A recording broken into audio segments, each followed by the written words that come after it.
Assalamualaikum warahmatullahi wabarakatuh. Selamat pagi anak-anakku semua. Mudah-mudahan selalu diberikan kesehatan oleh Allah Subhanahu wa Ta'ala. Kalaupun ada yang kurang sehat, mudah-mudahan Allah sembuhkan, Allah angkat penyakitnya. Ya, baik anak-anak sekalian.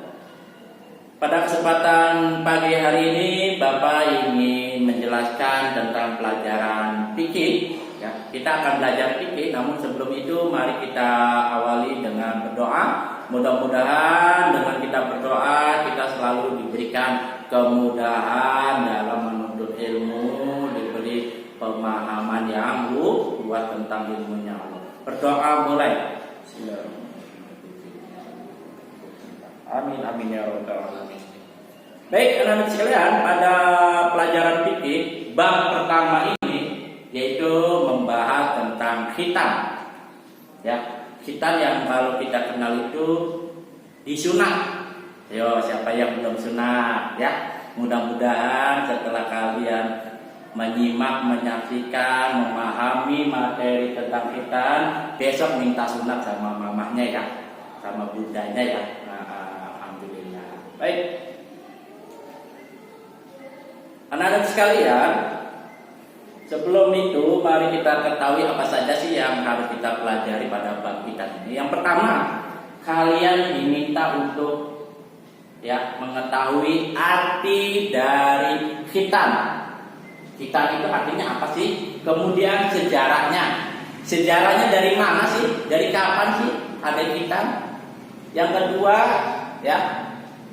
kalian akan belajar tentang hukum khitan bagi laki-laki maupun bagi perempuan. Apa sih hukumnya? Ya. Kemudian yang ketiga adalah manfaat berkhitan, baik laki-laki maupun perempuan, baik manfaat secara agama Islam maupun manfaat dari para ahli kesehatan, dari para kedokteran. Itu ya. Baik, yang pertama coba diperhatikan. Kita akan belajar, akan memahami tentang pengertian khitan dan sejarahnya.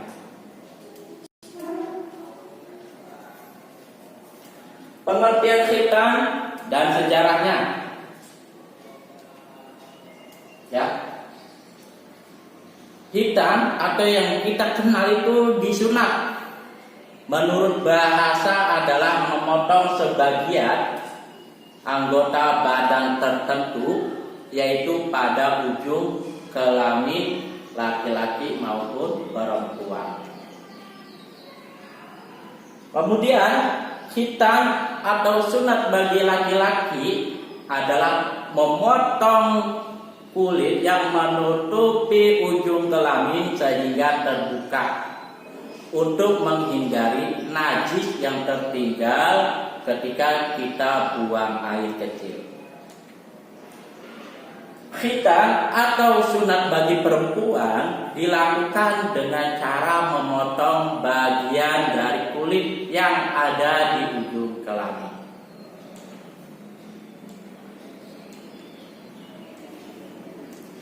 Oke. Selanjutnya sejarah khitan. Nah, ini yang penting.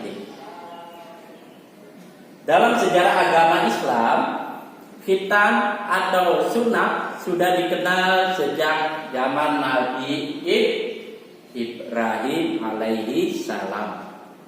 Sebagaimana disebutkan dalam sebuah hadis yang diriwayatkan dari Abu Hurairah radhiyallahu anhu bahwa Nabi Muhammad sallallahu alaihi wasallam bersabda, Nabi Ibrahim alaihissalam berkhitan atau sunat setelah berumur 80 tahun dengan menggunakan kapak.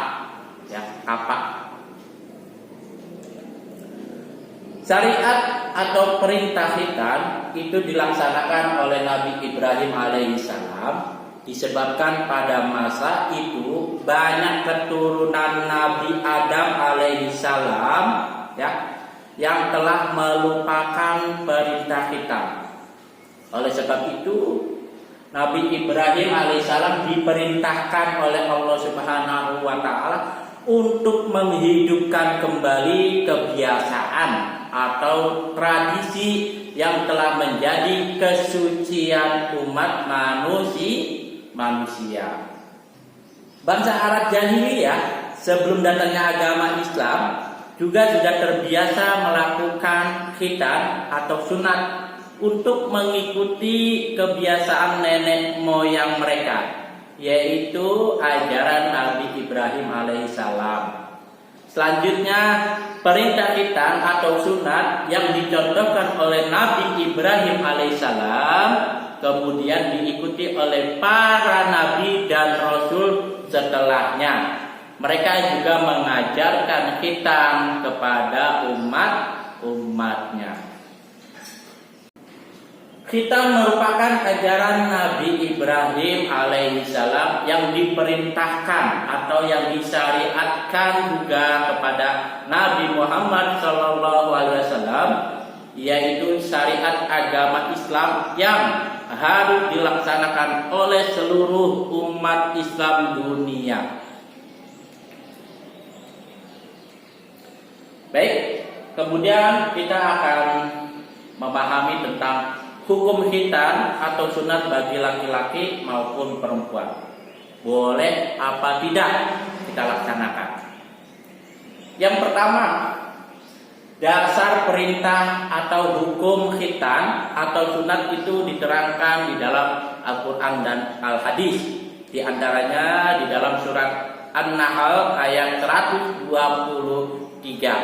A'udzubillahi minasyaitonirrajim. Bismillahirrahmanirrahim. Tsumma auhayna ilaika anittabi' millata Ibrahim wa ma kana minal musyrikin. Yang artinya, kemudian kami wahyukan kepada Muhammad sallallahu alaihi wasallam, ikutilah agama Ibrahim seorang yang lurus dan dia bukan termasuk orang-orang yang musyrik. Al-Quran surat An-Nahl ayat 123. Baik, selanjutnya, hukum melaksanakan khitan atau sunat bagi laki-laki adalah wajib, ya, wajib yang dilakukan sebelum balik, ya. Kemudian hukum khitan, ya, atau sunat bagi perempuan adalah sunnah. Jadi perempuan hukumnya sunnah, kalau laki-laki hukumnya wajib sebelum balik. Baik, kemudian kita akan belajar memahami tentang manfaat khitan. Yang pertama, mengikuti sunnah atau ajaran para nabi. Kemudian yang kedua, menjadi pembeda antara orang Islam dengan orang kafir. Yang ketiga, bermanfaat untuk menjaga diri dari najis. Kemudian yang keempat, dapat membantu kelancaran buang air kecil ataupun yang biasa kita kenal dengan pipis. Nah, kemudian para ahli kesehatan atau para dokter, ya, ini memberikan manfaat juga, ya, bagi yang berkhitan. Yang pertama adalah mencegah terjadinya penyakit kelamin. Yang kedua, mengurangi risiko infeksi saluran kemih. Yang ketiga, mengurangi kanker serviks. Itu adalah beberapa manfaat khitan, baik dari segi agama Islam, ya, fikih, ya, tentunya, maupun dari para ahli kesehatan, yaitu para dokter, memberikan manfaat. Oke, anak-anak sekalian, mudah-mudahan penjelasan dari Pak Guru ini kalian pahami, ya. Untuk lebih jelasnya lagi, silakan kalian pelajari buku fikihnya, ya, pelajaran pertama tentang khitan. Kalian baca-baca, kemudian di halaman 12 ada tugasnya, silakan kalian kerjakan, ya. Ini saja barangkali, ya, dari Bapak. Tetap semangat belajar di rumah, jaga kesehatan, jangan lupa keluar rumah pakai masker, ya. Ya. Assalamualaikum warahmatullahi wabarakatuh.